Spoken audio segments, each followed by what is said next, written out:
Don again. I'm going to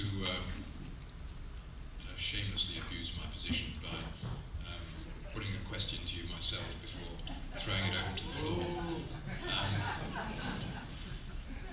I wonder, or some people might wonder, Don, why it is that you describe your worldview as a religion, rather than as simply a worldview, a philosophy, a humanitarian ethic, a humanism. What is religious about it, and how would people in the churches recognise what you're saying as connecting with their sense of what is religious?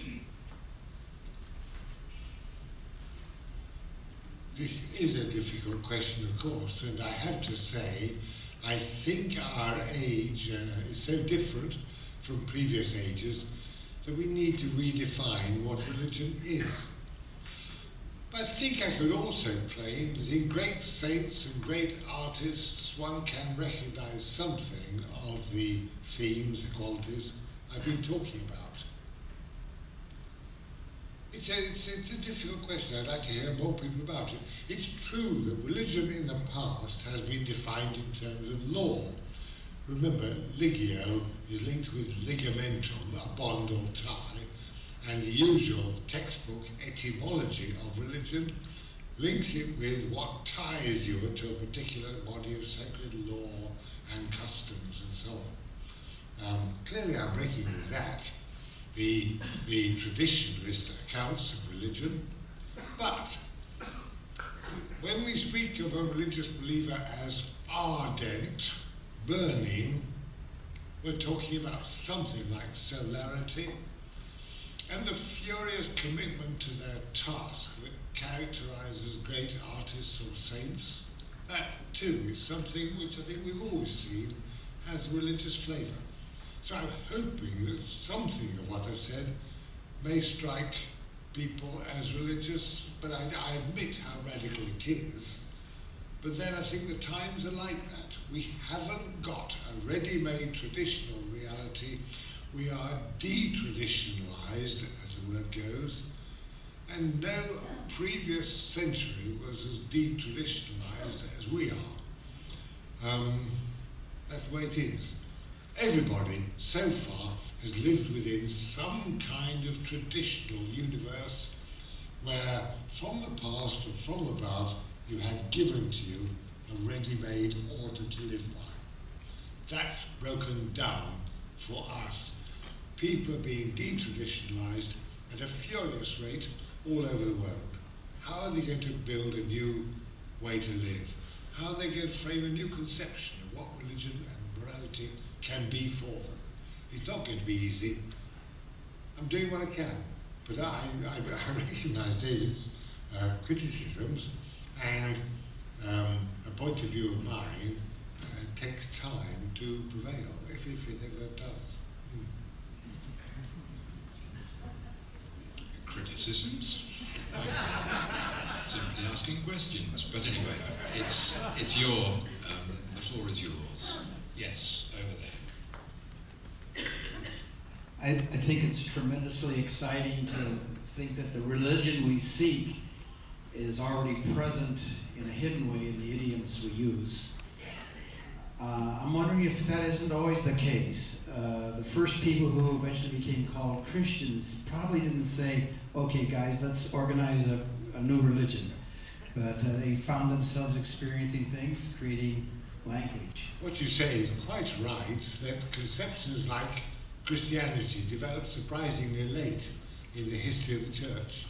Yes, I sometimes ask people, how old do you think Roman Catholicism is? If you were really strict, you'd have to say 19th century, because that was the first period in which the Catholic Church described itself in official documents as the Roman Catholic Church. In the English language, the phrase Roman Catholicism cannot, I think, be traced back further than the 17th century and the very earliest. It's a modern phrase. Yes, it can happen that a new reality begins to appear in the language we're using long before we become conscious of it. And I'm aware of the way in which the latest turns of my own thinking have altered my own earlier writings. I look back in my own earlier books and see I used in them very fruity life idioms which I was quite unaware of using at the time and have only come to see in the light of my own subsequent thinking, which has altered my own earlier books.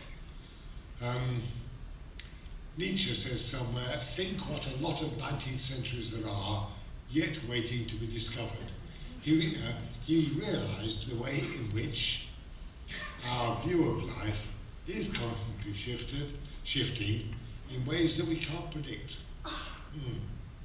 Perhaps, if I'm right on this general thesis about our life idioms, and you must look at them and see what you make of them, then it's true that a very new religious outlook is already more than half formed. Let me give an example, which I think is true for the US as for Britain. In the last 10 years, it's become customary, certainly in the southeast and in the middle classes in England, to replace the funeral service by a thanksgiving for the life of John Smith or whoever, and to replace the memorial service by a celebration of the life of Mary Jones or whoever. Have those phrases come over here? Yeah. They say, yeah. The memorial service was only invented in 1901. It's changed as quickly as that. But we now take a life-centred view even of death itself. It's a very big shift to have made. And indeed, when I go to funerals in Britain, I find they're nearly always attempts to make sense of and to round off in our memory the life of the person who's died, our friend. That's quite different from the traditional Christian eschatology. I don't know the history of how it suddenly prevailed in the last decade or so.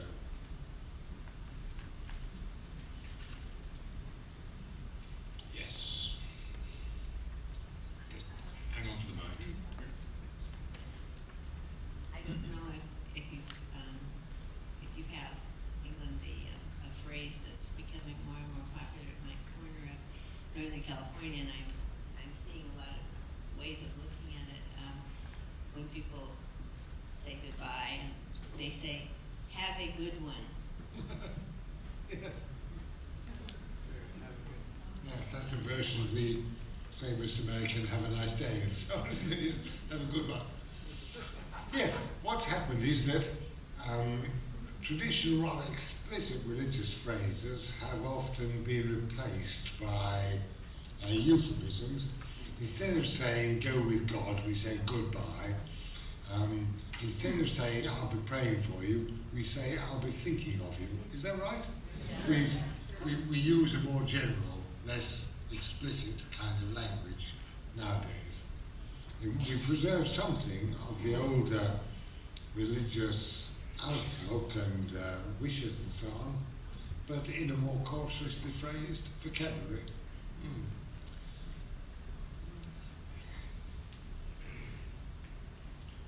Don, would you, you mentioned earlier your notion of kingdom religion. Would you like to connect up what you've just been saying with your notion of kingdom religion, and perhaps tell us who the king is in the kingdom of heaven on earth? Yeah, David has written about this himself, being very Quakerish and anti-royalist and so on. And he's been biting my ankles about this for years. Actually, in the Bible, God doesn't appear as a distinct figure in the kingdom, either in Jesus' teaching or in the Revelation and so on. Rather, in the kingdom era, God is, as it were, dispersed into people. He pours himself out into all flesh through his spirit or whatever. And there is no temple, no separate religious order in the kingdom world. Rather, everything is irradiated by divine light, and religion is completely effortless and immediate. Whereas in ecclesiastical religion, you see yourself as suspended between memory and hope, between a glorious past and a hopeful future. You're an army on the march, having a tough time now for the sake of a glorious destiny that awaits you. But in kingdom religion, you've arrived and you see fulfillment, religious fulfillment, as something to be enjoyed and lived in the here and now. So that's all I mean by it, immediate religion, i.e. the meaning of life is not something at the end of a very long journey, rather something we've got to find and affirm in the present moment.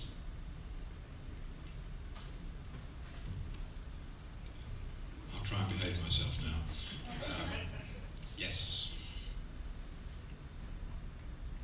I'm wondering if the metaphor of army needs to be changed to the church as a garden. Is that sort of what? Yes, I like the idea of nature and culture as the cultivated and the wild, two different sort of stretches of land.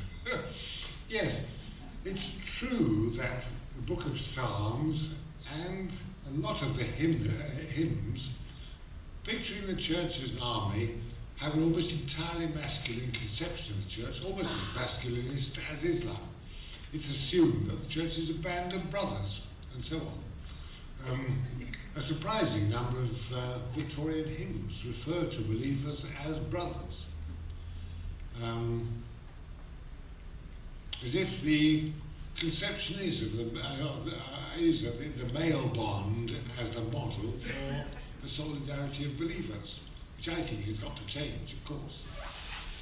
In this, in Britain, I remember the last time I went to the institution of a new vicar to a parish. It was a college living, and the college had presented a woman priest to this living, and the bishop instituted this woman priestly living in the presence of a couple of hundred parishioners one evening. I was there, and in his sermon, the bishop used all the old language of the clergy as brothers and brother priests and so on. Obviously totally unaware that he was instituting a woman for living. So steeped was he in the traditional masculinist language. And I don't think anybody else had the courage to point it out to him afterwards. I did.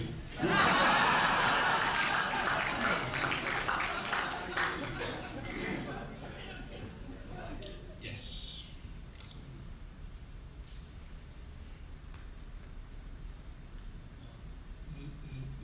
This is just a suggestion. You defined religion in terms of tying or connecting. And the to me, suggests reconnection. And you were talking this morning about a church service or religious service. And I suggest that a service, it's a service of reconnection of you with yourself, with your neighbor, with your environment, with the world.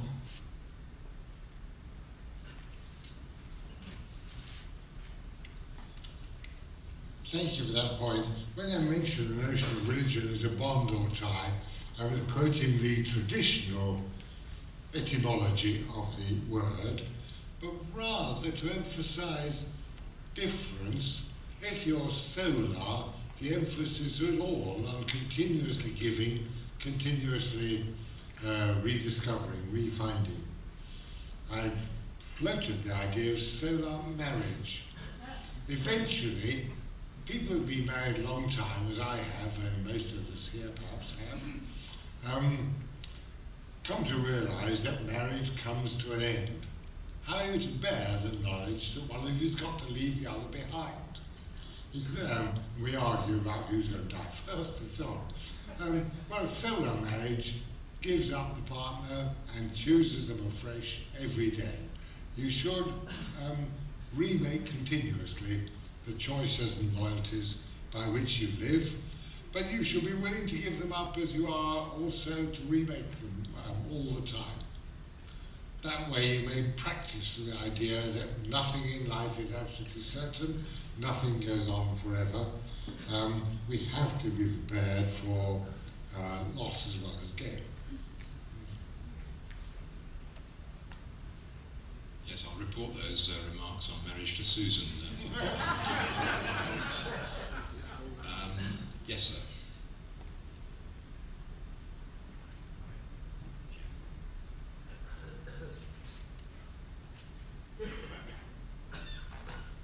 Could you help us to understand the difference between your position as you described it today, including this creed on the one hand, and a person who calls himself a humanist on the other hand, or a person who calls herself a Unitarian Universalist?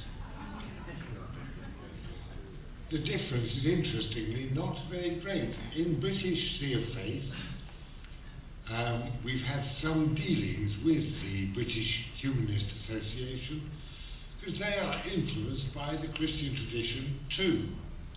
And Christianity is a humanist religion. In the days when I used to do a lot of speaking in churches, I used to say provocatively, God is a secular humanist, meaning God has been content to be human in the world. That's all it means. So I'm not very happy about any opposition between Christianity and humanism. They should have a lot in common. Amongst the British Humanist Association, many of the leading figures recognise the need for some religious element in our attitude to life and in our attitude to life's great transitions. They look for their devised rituals themselves. So just as there are some Sea of Faith committees trying to devise Sea of Faith rituals, so there are among the humanists too. People who devise new rituals for births and marriages and deaths. So I think there isn't and shouldn't be too sharp a distinction between Christians and humanists. Notice there an interesting difference between me and the Pope. The Pope notoriously hates Buddhism, of which he's issued a sharp condemnation, but has expressed great sympathy for Islam. I'm the opposite. I have no brief at all for Islam as a religion. It has sometimes been tolerant and beautiful, but at the moment, almost everything I read about Islam, I react against. But I love Buddhism. So if you like, of the two, I'd be happier to have my children brought up in and living amongst a Buddhist community than I would having them become Muslims. Indeed, one of my children has become rather a notable Buddhist. Interesting difference. Buddhism is humanistic in many ways and has adopted quite a few features of Christianity in recent years. Islam is not humanist, and to that extent I disagree sharply with it. There's no human images in Muslim places of worship. Notice the contrast with Michelangelo, who in the Sistine Chapel represents the whole cycle of Christian doctrine just in terms of the human body.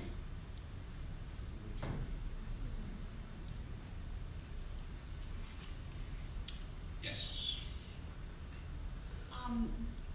I really appreciate what you're saying, and I think it makes such good sense to look at our language. And what I'm thinking about and what I'm wondering about is our youth today. What language are they using? I feel that in many ways we are not, this movement is not yet capturing the heart of the youth. And, can you speak to what we need to do there and, what might be missing? Because without them, where are we? Can you do it in the language of texting? The question you asked is very tough, and it's one that all religions are asking about their younger generation at the moment.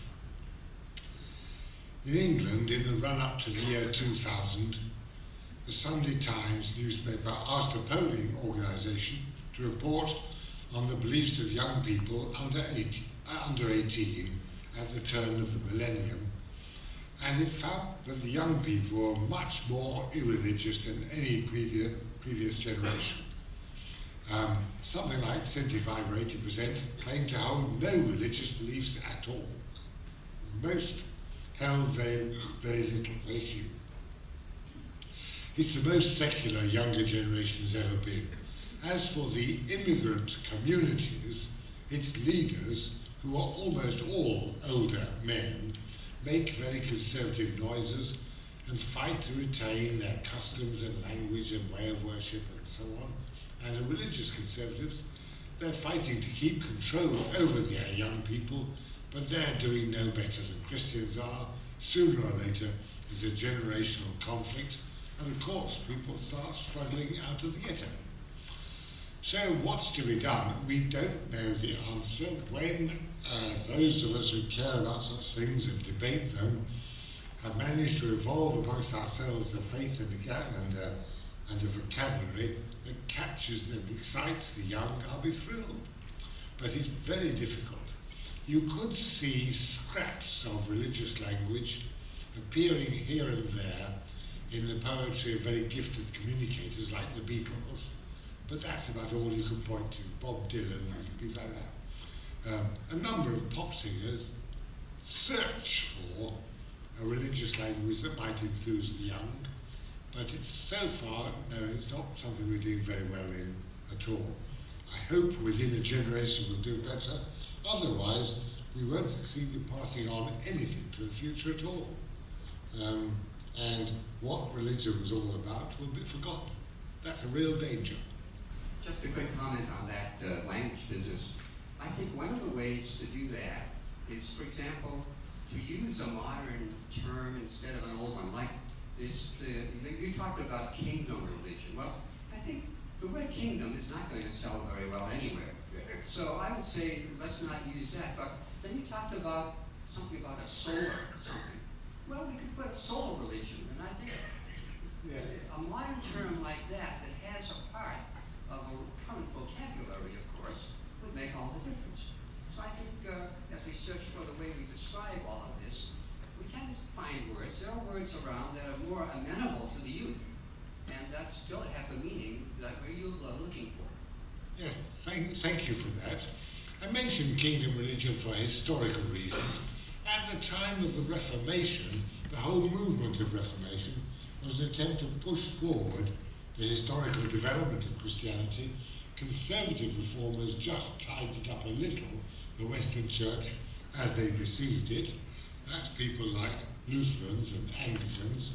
But as you move towards the left, of course, many of the sects try to realize the kingdom of God on earth now and in this generation.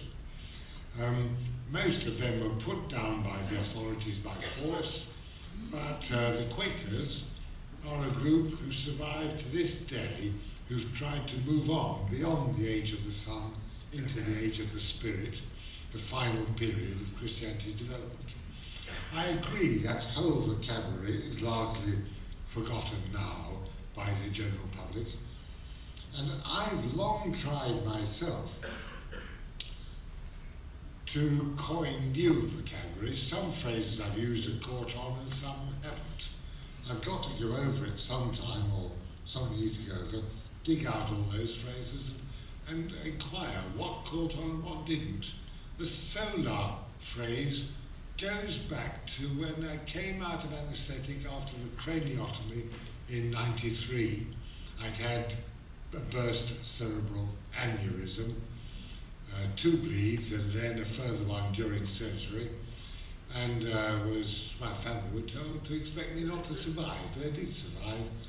As I came out, out of unconsciousness, the first thing I saw was sunlight and motes dancing in it, coming through the window of the intensive care unit, and a feeling of extraordinary joy associated with seeing sunlight.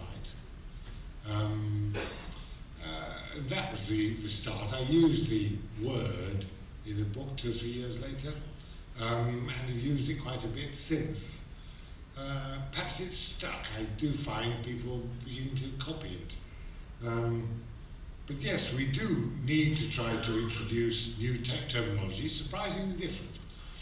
people who object to the traditional description of God as King, Lord, Father, Judge sometimes attempt to produce new words. But it's amazingly difficult. No new word is stuck. We're still using the old terms derived from the Old Testament, even though all those things are not what they were, as it were. Culture's changed and the meaning of the term isn't the same now as it was. It's very hard to change religious language. People are very conservative about it, but we should try.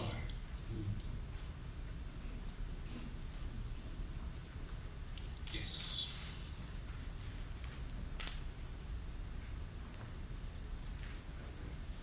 I'd be amused when we think about the youth not following, because at least in this country, in the more conservative movements, the youth are joining the churches in droves.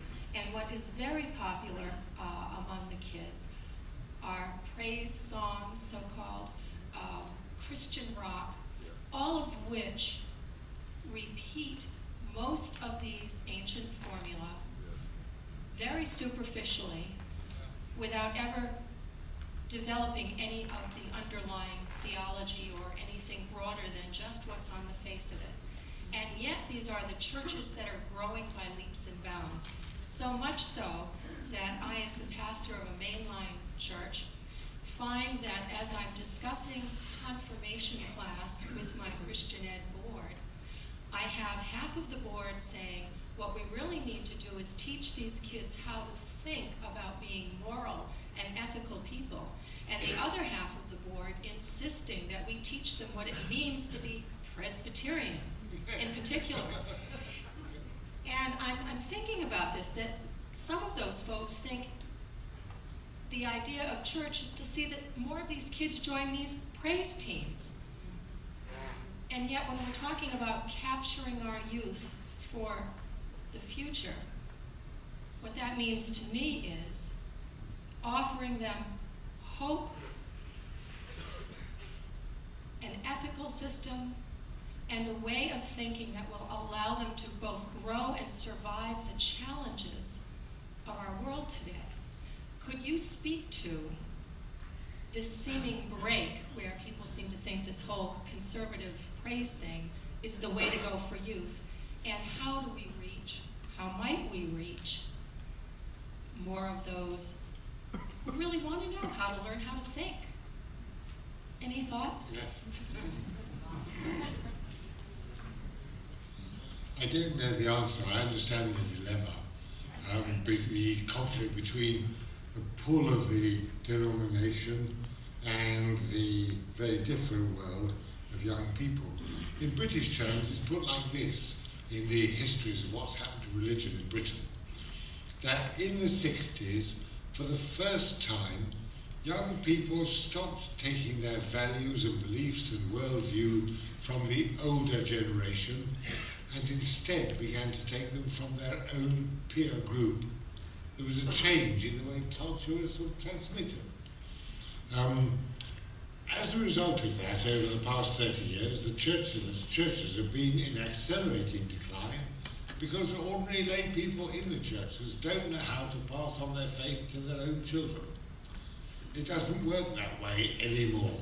The kids look to pop culture as soon as they're adolescent and take their values from that.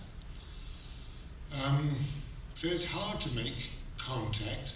It's hard to infuse a little bit of intellectual and spiritual depth into this rather shallow pop culture version of religion that's popular in some circles today. Now, I don't know the American situation well. To Europeans, it's surprising that America continues to be so religious as it is. To us, it looks as if the solider mainline denominations with a substantial intellectual tradition are in decline here, and only the shallowest, most ephemeral kinds of religion are flourishing.